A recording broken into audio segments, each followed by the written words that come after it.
Late Night Gamers podcast, where we make all of your gaming habits seem acceptable. Late Night Gamers. Steve. Sucks so bad, it's so unbalanced, blah, and then I just quit and never play it ever again. Charles. What do you do in your free time? Sit around knitting? Screw that shit, I'm gonna cut up a dragon's head. Tim. It's okay if your guts spill out and you explode into a bloody mess, as long as you don't take your clothes off. Late Night Gamers. What is up, everybody? Welcome to Late Night Gamers podcast, babysode number 144. I'm Nick Perzanowski, and with me this week and every week is Steve Morgan. I'm Steve Morgan, and with me this week and every week is... I couldn't even do it. I tried so hard. I was gonna say, that would have been the best. Like, if you did it, it'd be like nesting dolls. You do it, and then for Tim and Charles, and Tim did it for Charles, and then Charles just like imploded. So that was my original plan, but then I thought if I sent it back to Nick, then it would be like an infinite loop, so then I wasn't sure which one to do. Anyways. Tim Madden. I can't top that. I'm not even gonna try. That was good. Charles Caldwell. I'm the baby, gotta love me. There's a lot of dinosaur references in the past couple of weeks. That's true. Can we watch that show anywhere? Is it I'm pretty streaming? sure it's coming back. I'm pretty sure they're remaking it. What? Really? Live action be crazy. dinosaurs, live action people in dinosaur suits. I don't know. It was fantastic. It was a great show. It was. If they are. Grandmother. I like the grandmother. Yeah. She was like, she had really big lips and the giant glasses and the hair was all ridiculous. Yeah. It was great. It's like disturbing when you see it now. You're like, I don't get it. You could say that My about a favorite lot was of the 90s shows. Triceratops that was a carnivore. That always freaked me out. It was like the boss. He's a Triceratops, and he's just like eating the dinosaur that he fired like the day before, and you're just like, holy shit. The 90s was like, that was back before they, I don't know, I feel like there was some like, They're all doing like LSD or something. Like it was. Just all I don't know. ridiculous. I don't know how to explain it, but yeah, there was like, definitely not as much oversight. How can we make really great content that's totally mind fucking? Yeah, I feel like the media execs were just like, yeah, whatever. You know, they just put a bunch of like writers in a room with some weed, and they got every show from the 90s, like pretty much everything, like Ren and Stimpy, Rocko's Modern Life, friggin' Superpower. I mean, why am I blanking? Power Rangers. The Power Rangers, yeah. Captain Planet, basically every like kids show from the 90s. Well, yeah, it was Gummy like bears. Captain Planet was like huge after Fern Gully or vice versa, one or the other. It was like a big like rainforest, like save the world thing. Yeah, I remember that. Yep. All I know is that they don't make them like that anymore. They need to make more live action like people in suits type films. Like I used to love those. I used to love those Ninja Turtle shows. The movies. I mean, they gradually went downhill after the first two. CGI. But I know. I'm not. I like. They're still enjoyable, but I definitely want people in suits because it's. I don't know. Yeah, it just it like changes. I don't know the core of it. That's one thing I got to give like the new Star Wars credit for is that they put as much like dudes in suits as they could for like aliens, and even BB-8 was like an actual robot that they controlled. You know, like the less CG there is, the more realistic it feels. I don't know. Yeah. I don't know, and maybe people that grow up, you know, people that are younger than us that have grown up with only CGI or mostly CGI, I think maybe they feel differently about it. But I definitely want more live action stuff. It makes it feel more real. Like you look at the animatronics in movies like The Thing, and that was fucking terrifying. Yeah. There's no way that can be like redone in a CGI way that still scares you. Right. Or the like Gremlins. Oh my god, those little things were That was terrifying. like Yeah. awful. Weird little puppet things. Oof. Yeah, I don't know. There was You can tell when something's like real or whether it's just a picture. Like, I mean, come on.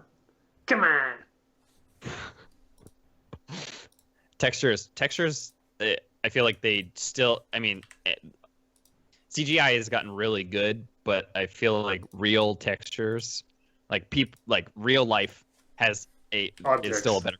Yeah, it's that you can still tell the textures, and see that it's not real.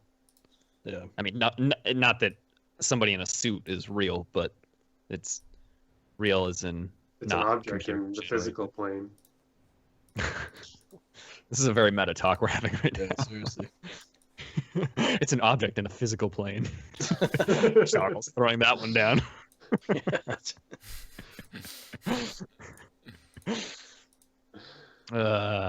Anyway, now to talk about more objects in the physical plane. The Nintendo Switch had its, I guess, I don't know, their event, multiple events last week, one in Japan, one in New York City, where they gave a lot of details on the new console.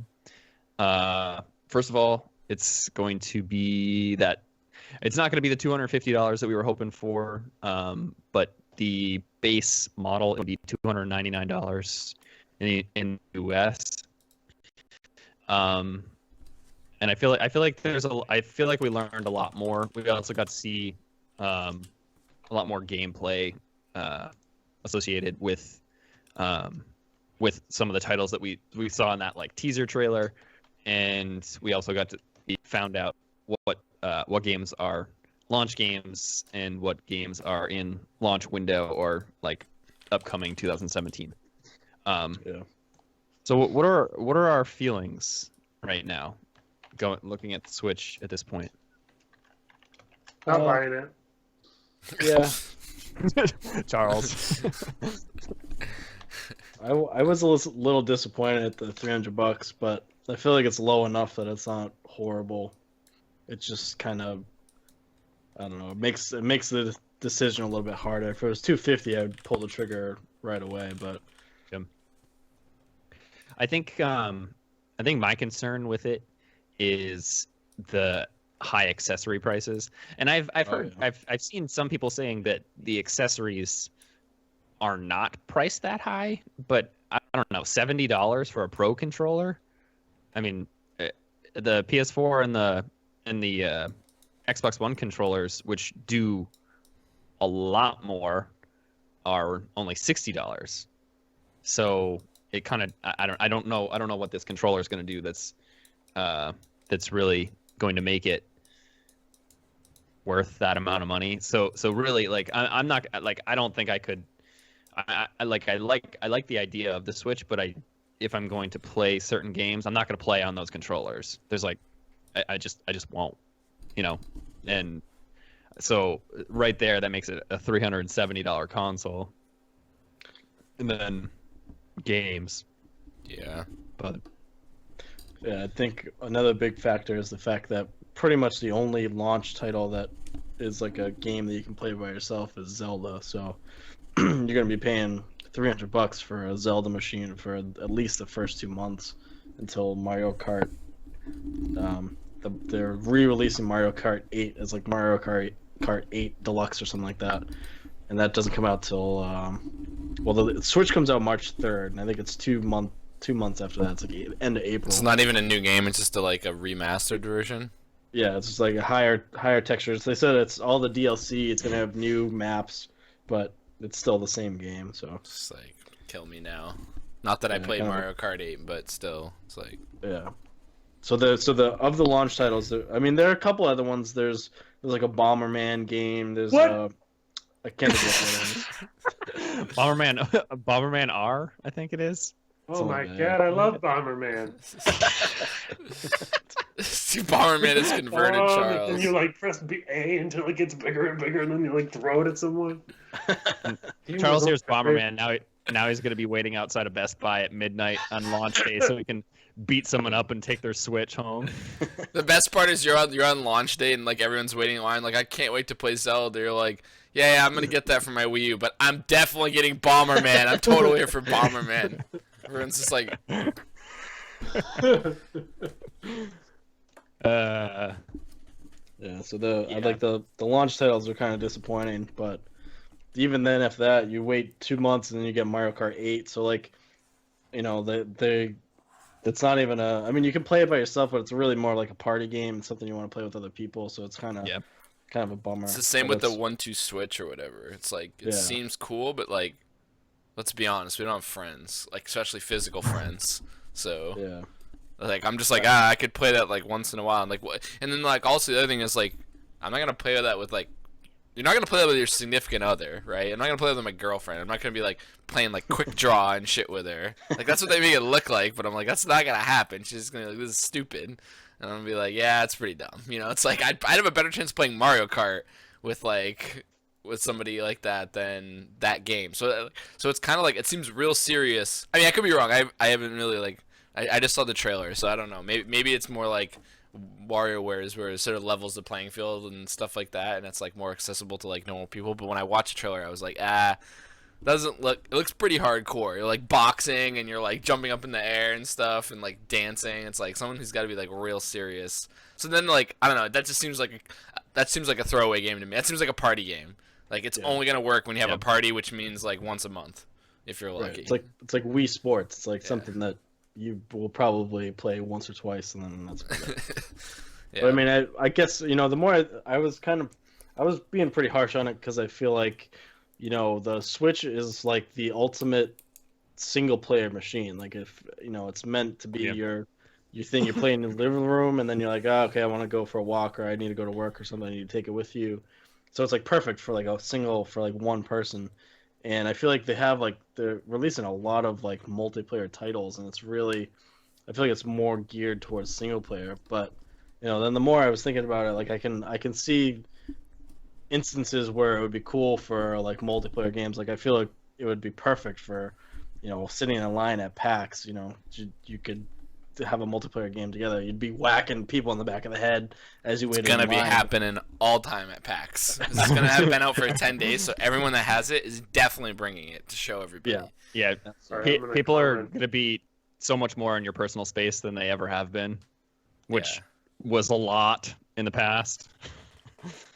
Yeah. I'm gonna comment on Bomberman again. I'm like looking at pictures for the last minute, and it looks like shit. The press release is in, boys. The review's in. It's shit. It just looks so bad. One game. One game I feel like we can't disregard is Super Mario Generations. Odyssey. Sorry, Generations. Where did I get that from? I threw up Bomberman up on the stream. It doesn't look that bad, man. I guess the video maybe looks better than the pictures, but I can only look at pictures right now. Okay. I mean, it looks like Bomberman. It doesn't really. It's like the same as the old game. Exactly, that's my point. It doesn't look like they've done anything. They're just like, oh, we've got this copy that was on N64. That's really popular, right? Throw it on there. Yeah. Anyways, you can talk about Super Mario. Sorry, I just kind of want to. Oh no, that's fine. That's fine. Super Mario actually looks really cool. Yeah. I mean, it's sad that it's not coming out for like ever. If anyone was a fan of Super Mario N64, Mario 64, then I feel like you're really going to enjoy it. And obviously it's not like the graphics are, you know, there's not much of an upgrade. I'm sure the worlds are bigger and they're probably a lot more detailed and stuff, but there might be more objects, more enemies and things, but to me that's not what that game's about anyway. So looking at the trailer and seeing like him jumping around in New Donk City. First of all, New Donk City. I was like, oh god, that is a terrible name for that. Yeah, I think that's gonna be a huge system seller. That and Zelda. And Yeah, The only downside is it doesn't come out till holiday 2017. they're like, guess what? We got the Right. sick game for it. It's coming out in let's see, 12 months. That seems like a pretty good amount of time. yeah. That's just enough time. So in 6 months we could say it's delayed and it's coming out like in the next 6 more months. Yeah. Yeah, it's quite absurd. I mean, the trailer's pretty polished. I mean, obviously it's probably lacks content, but it's just like I'm surprised at like how in depth the trailer is. Like it has multiple universes. Like, I mean, they're clearly like this clearly must be like pretty fleshed out unless they're just gonna like change the game. So that means like they've got a lot going on. So I'm surprised that it's so long. I guess it's probably like one of these things where like they need another like 3 or 4 months. And they're like, yeah, let's do holidays. Just like push it back, whatever. Because they just figured like that way they can sell 1 million consoles on holiday season. Well, and that's exactly it. I'm sure it's just they're trying to make the timing so that people have a reason to buy it around the holidays and ask for it for Christmas. Yeah. And it's like, oh, there's a new Mario, then yeah, I want that. Get me that for Christmas. Yeah. Okay. And then they'll sell hardware, and I mean, we'll see how it. I mean, I know pre-orders are sold out everywhere at this point, but I'll be interested to see how it plays out after that launch period. I think Alpha, one of our writers for our website, he's commenting during. You might see it up on your screen somewhere if you're watching this. If not, then you're going to hear me say it. And he said that this Nintendo is marketing the Switch as a home console, and which as a home console, it's like a couple generations behind, but as a portable, it's actually really, really cool. And I don't know. I feel like there's a little bit of a disconnect as to how they want to market it to everyone. You know, they're extremely popular. They or extremely successful with their portable line, and obviously they don't want to cut into that. But I mean, when you make a console that plays like much better games, plus all of the other games, I'm sure that you'd be able to get on the other on the portables, then it's going to cut into that market. So I understand, like, you want your game to be with you always, but it's basically just a portable. It feels more like a portable that you can play at home rather than a home console that you can take play with portably. Yeah, it's like Yeah. a portable. If It's that- like the DS that you can just plug into your TV. Basically. Yeah. And I think, you know, this goes back to the stuff we talked about way before we even knew about the Switch. And I think it's just Nintendo, you know, realizing what they're good at. You know, they weren't good at making, consoles. They weren't good at making living room consoles. Xbox and Sony had them beat.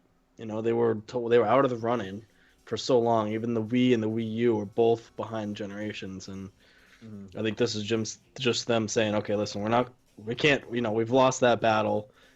We still hold the handheld market. Let's make something that's gonna really push that. And you know, they've since said that they're still gonna continue the 3DS, but I have a feeling that'll probably die off in a few years as this becomes more prevalent. Because pretty much any game you can play on the 3DS, you can play on this, and it will be even better quality. Right. Exactly. I'm in this going in the same direction of thought. I'm really extremely disappointed that that Super Mario Run was just not so good, because I feel like they're so good at their portables.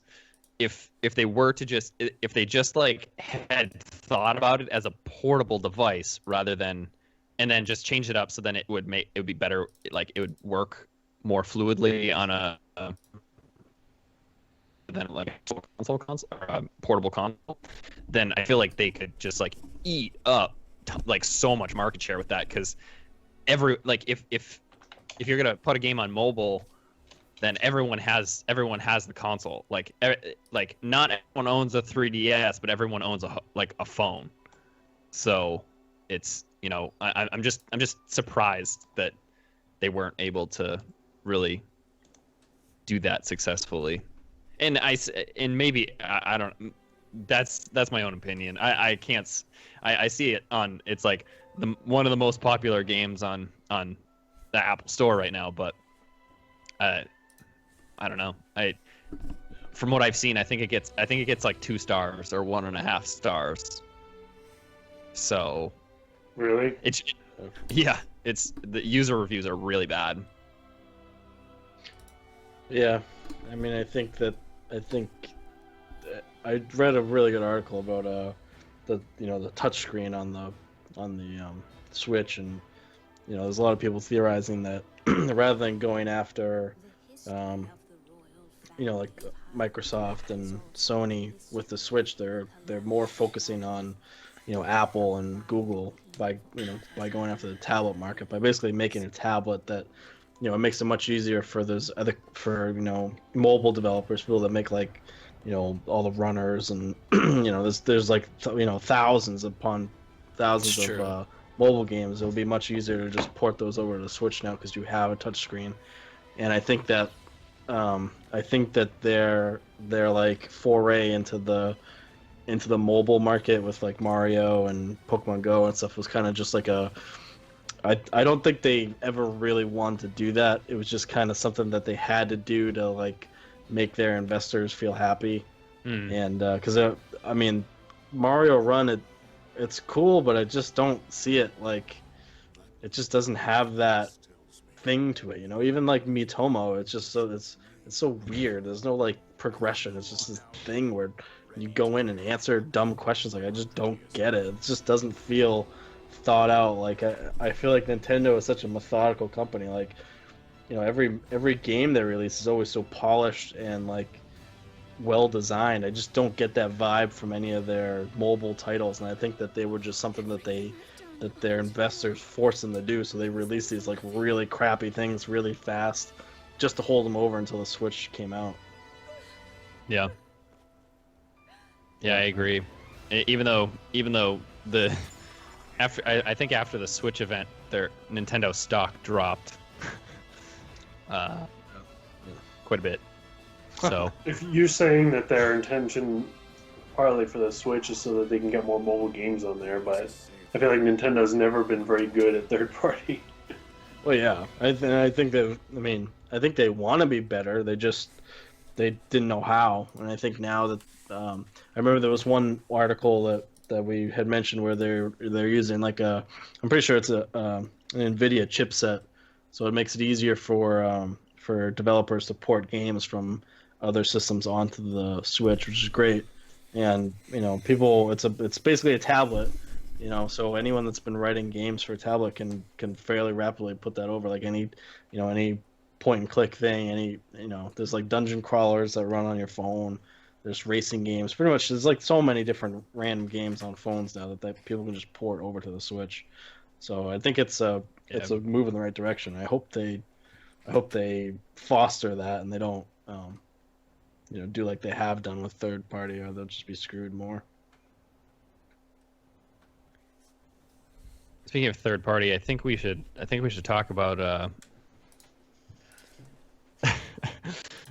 Nintendo's Party Chat, which whatever they call it. I don't know what the actual name of it is, but so instead of being like included in the console, the chat feature, or like the voice chat feature, is going to be something separately that you download to your phone so that you can chat that way.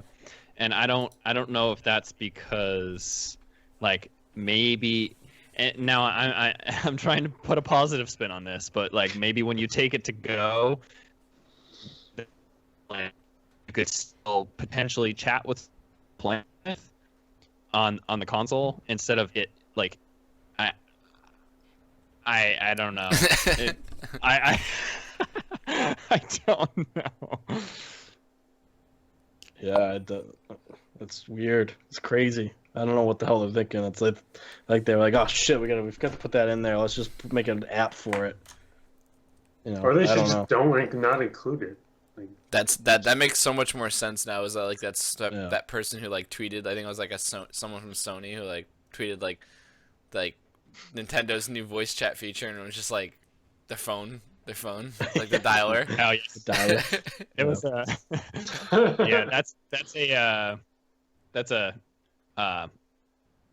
fake account. Makes sense. Yeah, but it's wicked funny. It's a very, very funny fake account. Yeah, I laughed really hard. I didn't know the full story like what you just said, but I was like, oh god, I can only imagine like what this is referring to.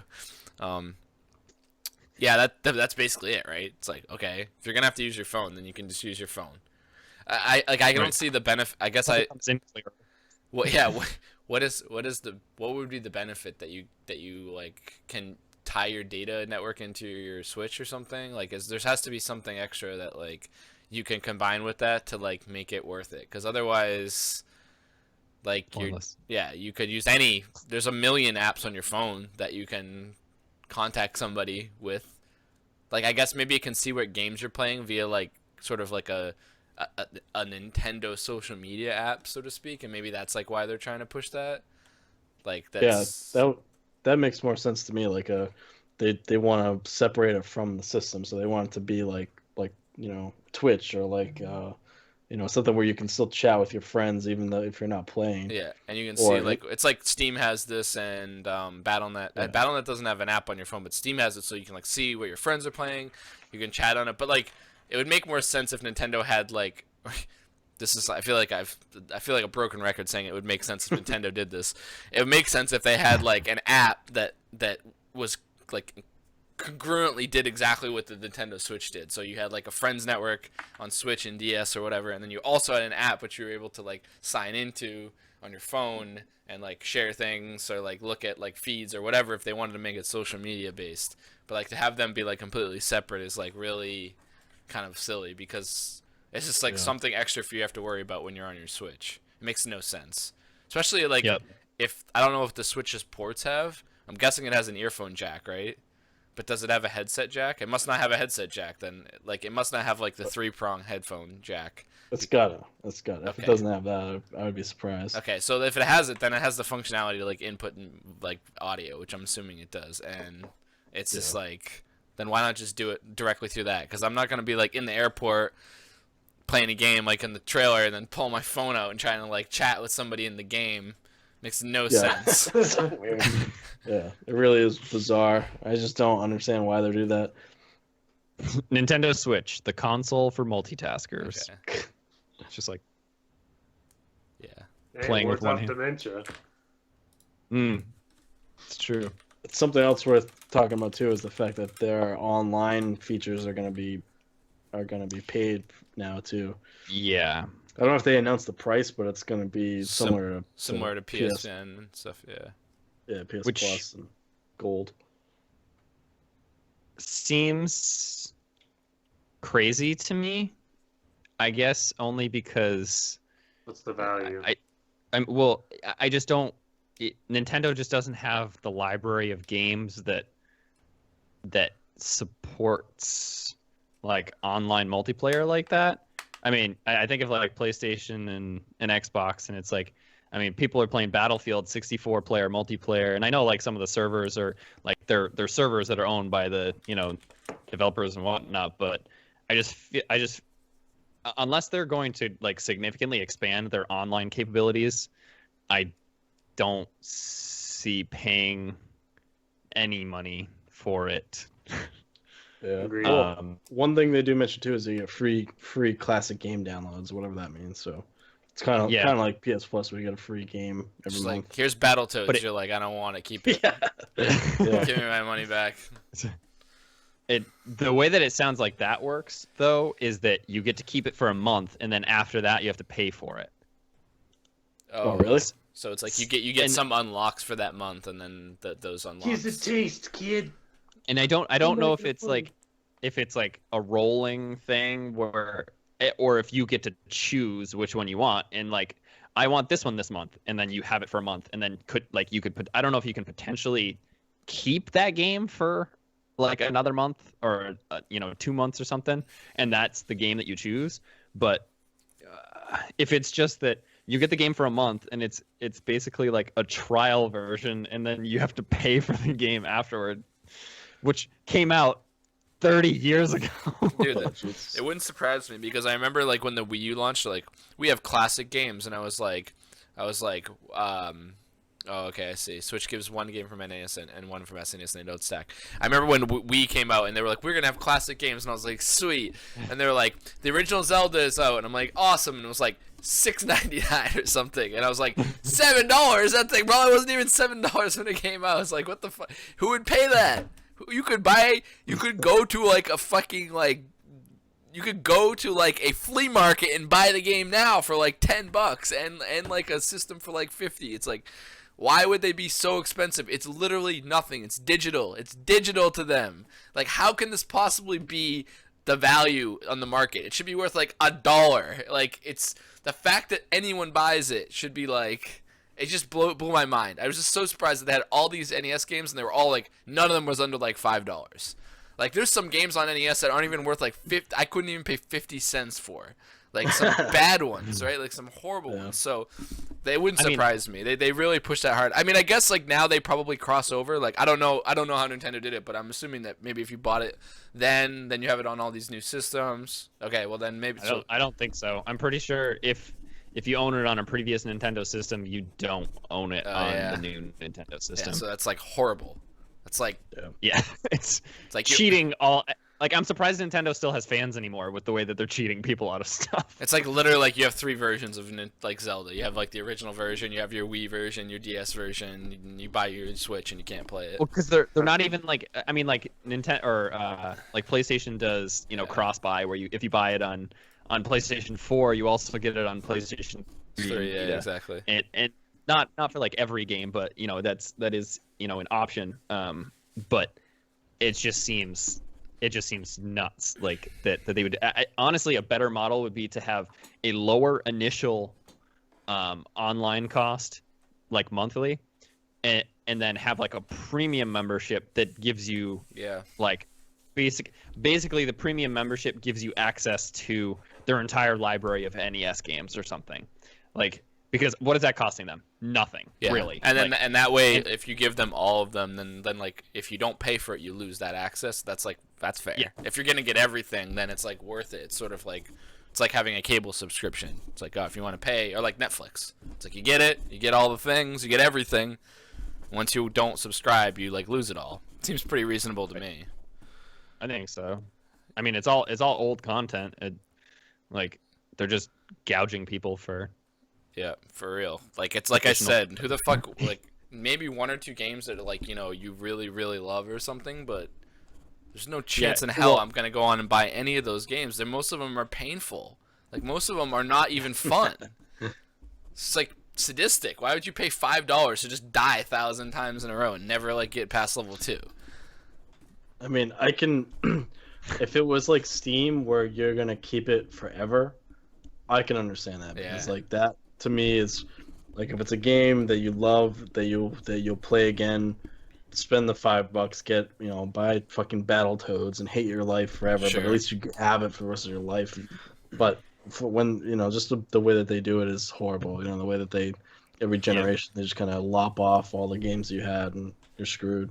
And they're not even remastered versions. It's like it's not even like you get additional content. It's literally just like they took the ROM out of an NES cartridge and was just like, there you go.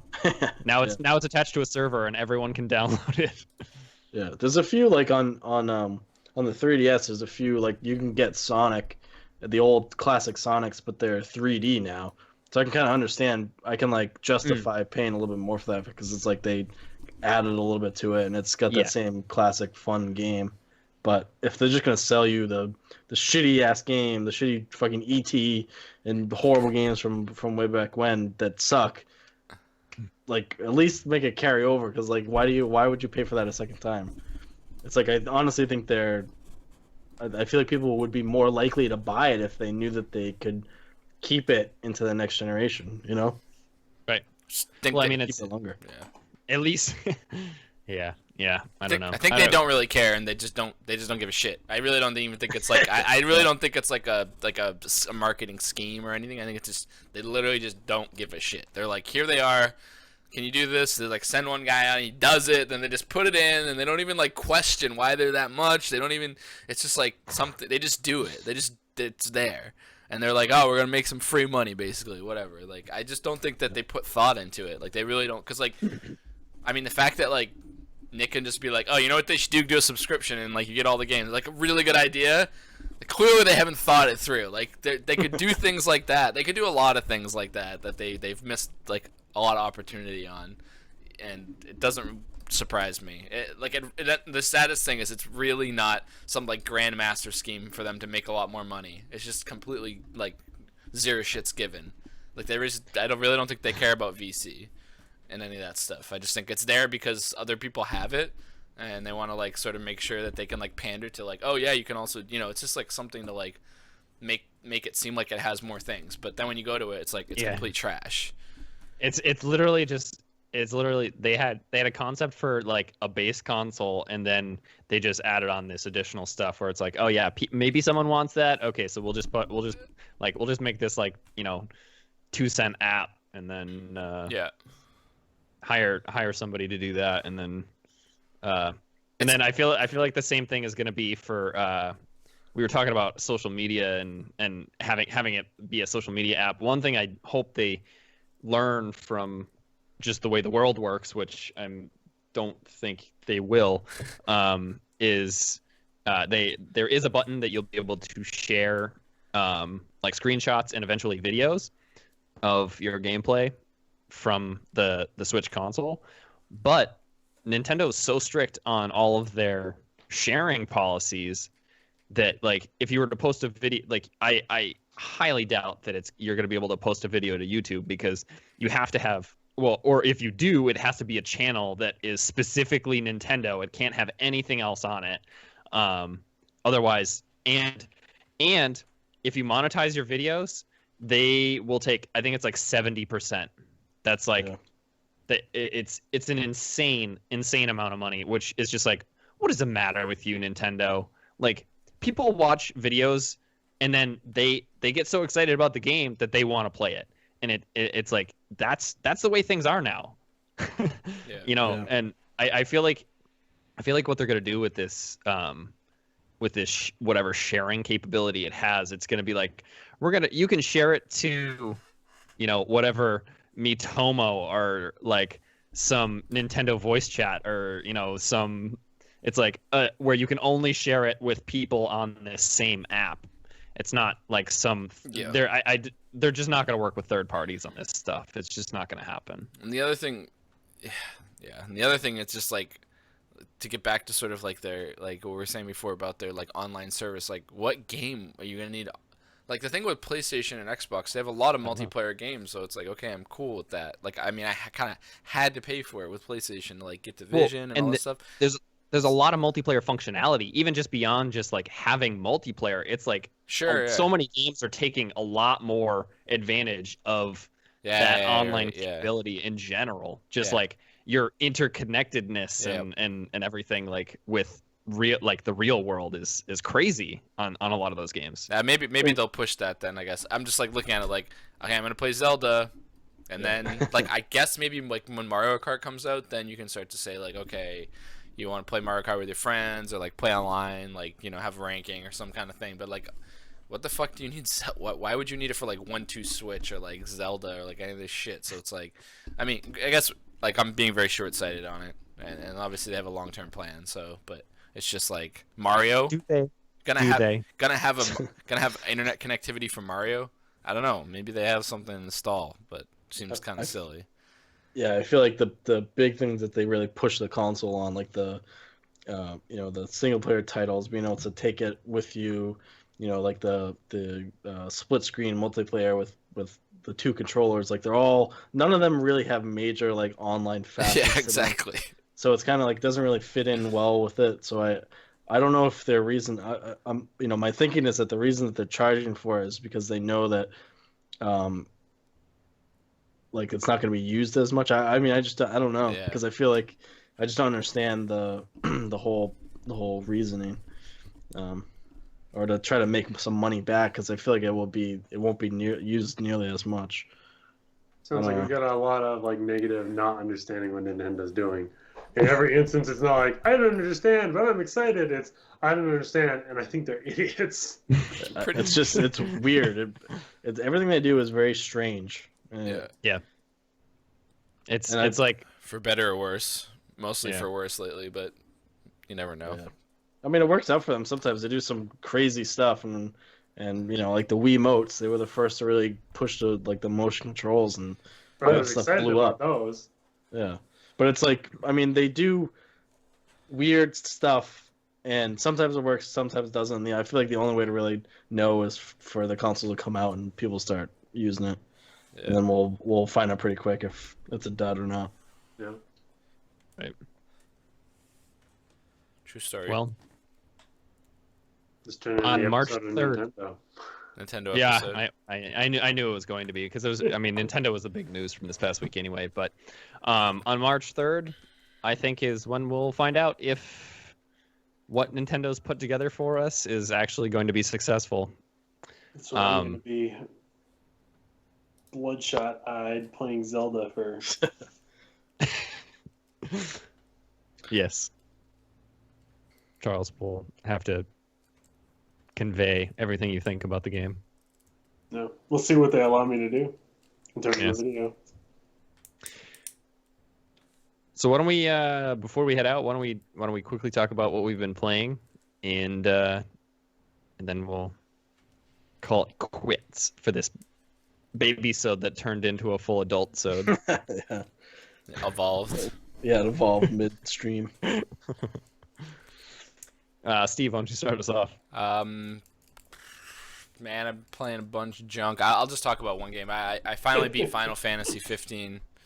I beat the story mode, so it probably took me like 25 hours or so. It said 32 hours like in my log, but like I said, it counts like if you have the game paused. I think that counts like in the playtime, so it's like hard. I mean, there was definitely times where I just like left it on and walked away.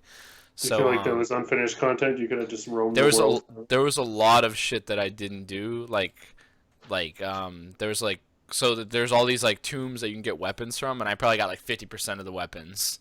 And each one of those probably take a couple hours at least to like beat. They're like dungeons basically. So I didn't do that, and then I didn't what was the other one?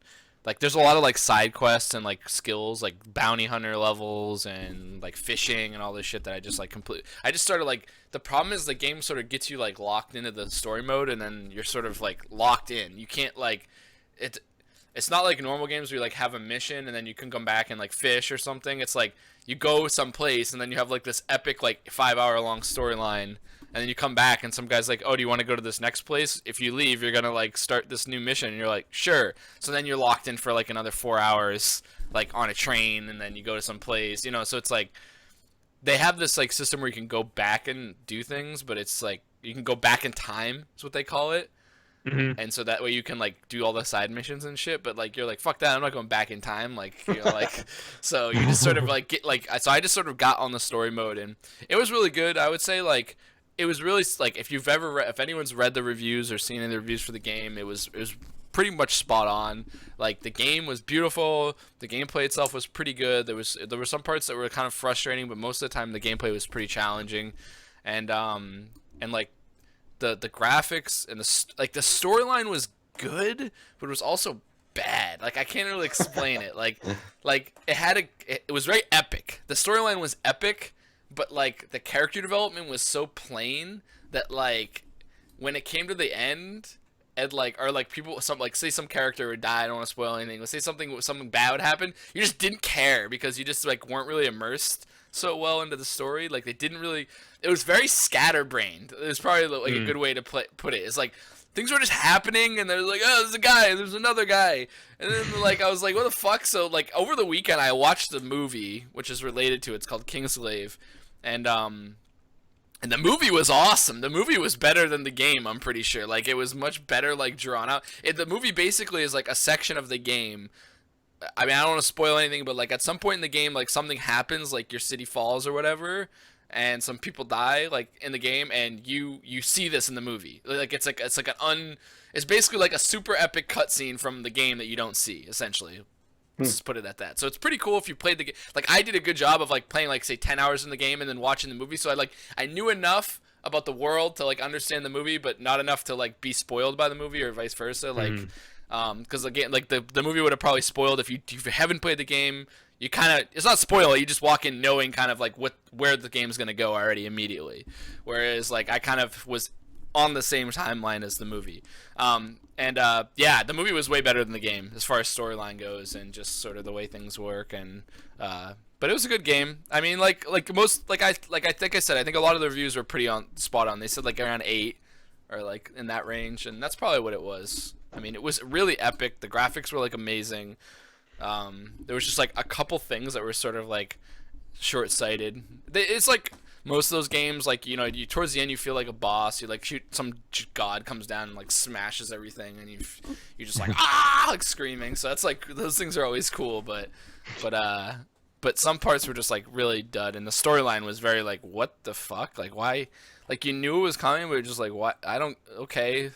Like, that guy can just die. Like, I spend most of the time being like, those little bros that follow me around, just be like, can these guys just, like, all die now or something so they get out of my way? Like, they were fucking annoying as shit. They were constantly dying in battle, so, like, whenever I fought bosses, I would just let them all die, and then I would just fight the boss by myself.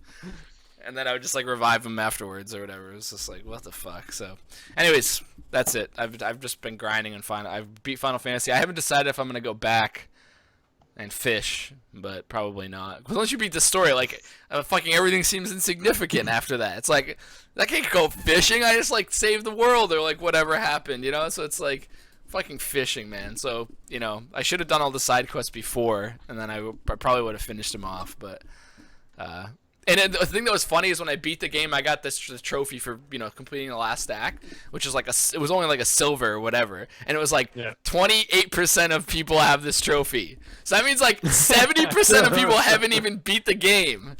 That own the game. That's absurd. That's the trophy for just beating the game. You don't need to do anything. No extra shit. Don't beat it on like a normal. Don't like beat it. It's just literally complete chapter 14 or whatever the last chapter is, and I'm like, wow, I feel real special that I finished this game. I mean, the game's been out for like fucking 3 months.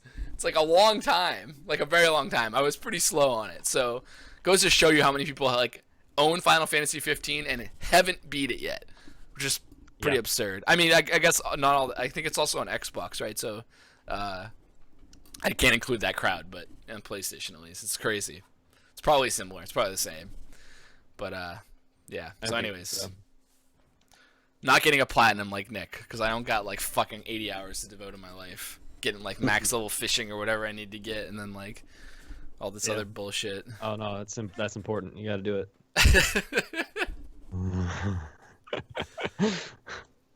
Tim, what about you? Well, I finally beat Moon, so finally did that, and now it's I guess once you beat it, then you unlock like the Ultra Beasts, which are like this new really strong Pokemon. They're like pseudo legendaries kind of, so I have to go capture those now. So there's kind of like an end game after that, plus all the breeding and all that stuff. So just getting ready to do that, and other than that, that's about it. I haven't played much else. I you know, do my WoW dailies. There was actually a new WoW patch that changed a lot of things, and so it's kind of like I don't even want to try now because everything's so much different. They added skills, removed skills. They did some weird balancing stuff, and so I got to go figure out everything they did. But that's about it. Nice. Charles. I've still been playing Shadowrun, Dragonfall, and enjoying it still. Like, it's just been slow going through the mid levels and strategy based, and watching my guys nearly die. It's been tough though, because the tactics games, it's like you screw one thing up and then the entire level just goes to shit, so you gotta restart the whole thing. But I've been enjoying it. It reminds me, it just is like hitting that it's what I needed to play right now, because I remember playing like Final Fantasy Tactics back in the day and just having this same feeling of just like, all right, I need to just like take my time, figure this shit out, and then play through the game. And so it's been good. Nice. I got the platinum in Day of the Tentacle this week, which that game is ridiculous. It's wicked fun. Free with PlayStation Plus this month, and it was definitely one of my favorite PlayStation Plus games that we've gotten in a while. Just because it's so like it's one of those puzzle games where you have to go around, pick up stuff, and then use those items with other items, and then be able to like progress the story by doing like weird shit all over the place. And it was enjoyable. It's if you like those kinds of games, those like it's a point and click adventure, some of the early, I mean it was made in 1992, so like some of the earlier on games, and if you like that sort of thing, Day of the Tentacle is great. So definitely play that. Played a bunch of Battlefield 1.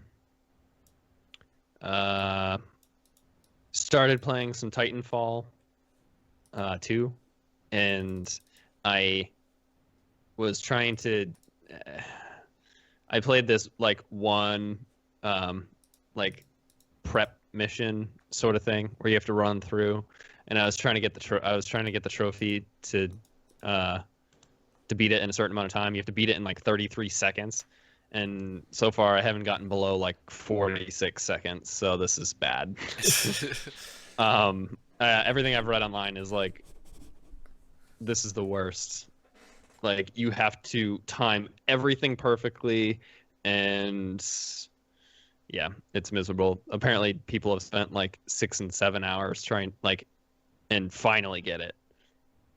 So that sounds miserable. I don't know if I'll do that or not, but maybe I'll try it a couple more times. Maybe I'll play the game through first and then try it. But and then I also got a game for review from Prologue Games. It's called Knee Deep, and it's a choose your own adventure sort of game. And I can't say anything about it, but I've played it. That's it. Okay. It comes out on January 31st on PlayStation 4, and I think February 3rd on the Xbox One. It's already out on Steam right now. It takes place in you play as 3 different characters, and it takes place in the like the Florida bayou swampland, and there's like somebody dies, and there's like some conspiracy stuff going on, and all of your choices affect conversations and things that happen later on in the game. So look for that review on 31st. Cool. Sweet. But that's it, I think. Thank you, everybody, for watching or listening, whatever medium you happen to be enjoying. I'll say enjoying. That's what you should be doing anyway. Make sure you subscribe to us on iTunes and SoundCloud, Stitcher, whatever audio podcasting app you want to use. Also subscribe to us on YouTube, and check out our website, lngamers.com. You can also find our podcast on the Podbros Network at podbros.com. And follow us on Twitter at the LN Gamers. But that brings us to the end of the podcast. Thank you again, everybody, for listening. Thank you, Steve. Thank you, Charles. I'm Nick. This has been Late Night Gamers Podcast, Adult-sode number 144. I'm Nick. This is the end. We'll see you next week. See ya. Later.